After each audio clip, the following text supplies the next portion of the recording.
a beautiful female. And she seems pretty friendly. Instead of a brawl, they're welcomed with open arms.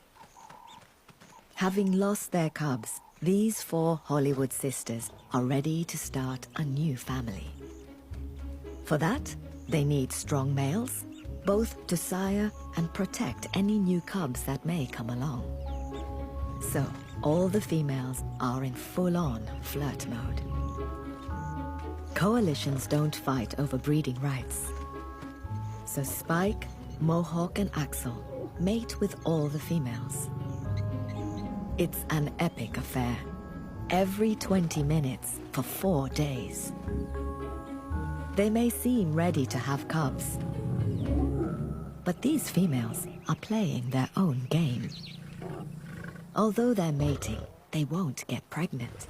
They're in false estrus, a survival mechanism to prevent unknown males from fighting with them or their family. They're deliberately behaving as if they were ready to have cubs.